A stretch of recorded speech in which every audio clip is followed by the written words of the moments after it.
આપણે કહીએ ને કે ગામમાં શ્રાવણ મહિનો આવે ને ગામ લોકો ભેગા થાય કે કાલે માધવને આપણે બધાએ દૂધની લોટી ચડાવવાની છે. હવે એમાં એક જ જણને એવું લાગે કે આખું ગામ દૂધ ચડાવવાનું છે, હું પાણી નાખી આવું, ક્યાં ખબર પડવાની છે. બીજા દિવસે સવારે મહાદેવ પર ખાલી પાણી જ હતું કે બધાને એવું લાગ્યું કે પેલા દૂધ ચડાવશે, મારું શું કામ છે, હું પાણી ચડાવી દઉં. એ ભૂલ થઈ કે બીજા ચડાવી દેશે, મારું કામ બીજો કરી દેશે. એના કારણે જે નુકસાન થયું છે તમે પણ ધ્યાન રાખજો કે તમને મળેલી જવાબદારી તમારે જ નિભાવવાની છે, બીજા પર રાહ નથી જોવાની. અને એ રાહ નહીં જોશો ને તો મહાદેવ પર ફક્ત દૂધ આવશે અને 182 સીટ આપણે જીતી શકીશું. આજે પરિસ્થિતિ થઈ એમાં આ દૂધ અને પાણીના કારણે શું થયું એ પણ તમને કહી દઉં કે 156 સીટ જીત્યા, 88 લાખની લીડ કોંગ્રેસ કરતા વધારે આવવા છતાં 26 સીટ આપણે ફક્ત 3,05,000 ને કારણે હારી ગયા.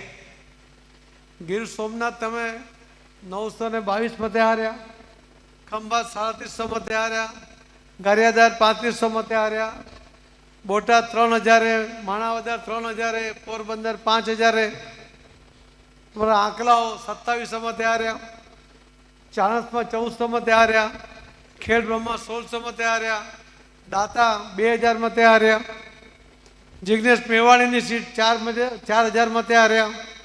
હવે કુલ મળીને લગભગ 20 સીટો એ ભારતીય જનતા પાર્ટીના ઉમેદવારો થોડા મતને કારણે હારી ગયા. જો પાણીવાળા ત્યાં ના હોત, કાર્યકર્તા બધા દૂધવાળા હોત, પોતાની જવાબદારી પૂરી કરી હોત તો 182 પર પહોંચતે કે નહીં આપણે? તો એ ભૂલ થઈ ને ત્યારે તો ભૂલમાંથી આપણે બોધપાઠ તો લઈએ ને કે બીજી વાર આવી ભૂલ ન થાય.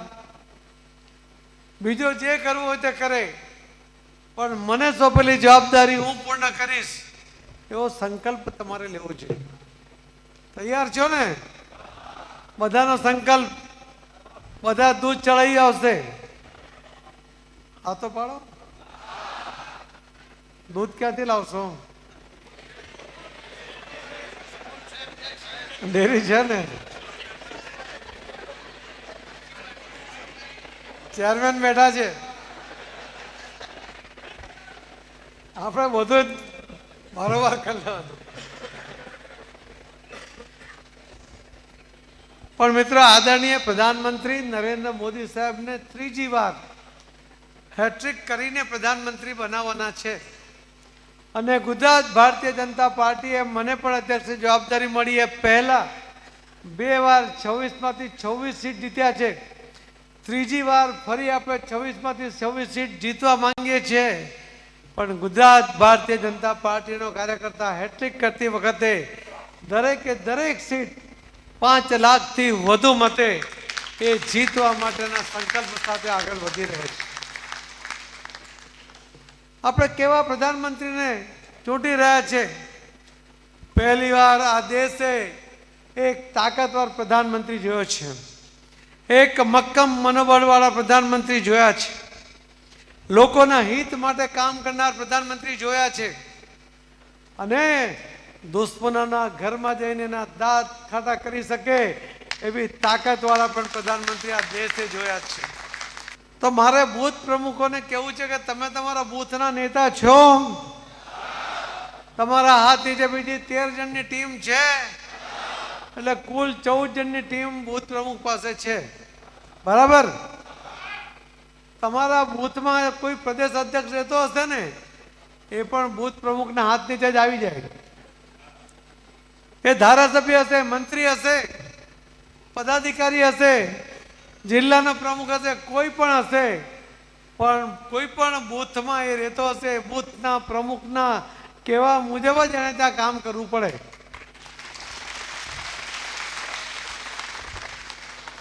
કામ તો કરવું પડશે, પણ તમે કામ લેશો એમની પાસેથી? ના કરે ને તો મને ફોન કરજો, થઈ જશે ને? પણ તમે શું કરશો બૂથ પ્રમુખ અને બધા આગેવાનો? તમારે બધાએ તમારી જે 13 જણની ટીમ છે ને બીજી, એને તમારે એની એક મીટિંગ બોલાવવાની છે, ઘરે બોલાવવાની છે. ચાલશે? ઘરવાળી ના પડે ને? ઘરમાં ઉપજે છે? ઘરમાં ઉપજતો નહીં હોય ને પેલા બેન કહી દે કે ચા બધું હું માંડ્યું છે, એવું નથી ને? માની લો કે એવું હોય, કેમ કે હું તો મારા પરથી દાખલો કે મારું તો ઘરમાં ઉપજે જ નહીં. અહીંયા બેઠા છે ને બધાનું કોઈનું ઉપજતું નથી, પણ તમે કહો છો તમારું ઉપજે છે એટલે માની લઉં છું. પણ ના ઉપજતું હોય ને તો એ બેનને કહેજો, તમારા પત્નીને કહેજો કે આ મિટિંગ પ્રધાનમંત્રી મોદી સાહેબને 3જી વાર પ્રધાનમંત્રી બનાવવા માટેની મિટિંગ છે.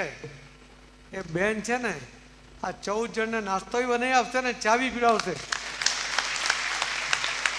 બૂથ પ્રમુખો કે પહેલી મિટિંગ બોલાવીને બધાને પેજ આપવાના, પેજ આપીને એને સંપર્ક કરવા માટે હું તો 10 કરું છું કે 2 પેજ પરના 20 ઘર છે, એ 20 જણના ત્યાં જવા માટે 10 મિનિટ ગણીએ તો 200 મિનિટ થાય. કેટલી થાય? એટલે કેટલા કલાક થયા? 3 કલાક, 3.5 કલાક થયા ને? તો સવારે 1.5 કલાક, સાંજે 1.5-2 કલાક. બપોરે કોઈના ઘરે ના જવું, તમારે સૂઈ જવું ઘરમાં. અરે પેલા સૂતા હોય ને ઉઠાડતા નહીં, એ તો ગાળો કાઢશે. તો આ જે ટાઈમ એક દિવસ તમે સવારે 1.5-2 કલાક, સાંજે 1.5-2 કલાક આપી દો ને, તમારા પેજનો સંપર્ક થઈ જાય, વડીલ વંદના થઈ જાય, પેજ પ્રમુખનો સંપર્ક થઈ જાય, તમારા દિવ્યાંગ ભાઈ બહેનનો થઈ જાય, અને ત્યાં રહેતો કોઈ પણ લાભાર્થી હશે ને એનો પણ સંપર્ક થઈ જાય.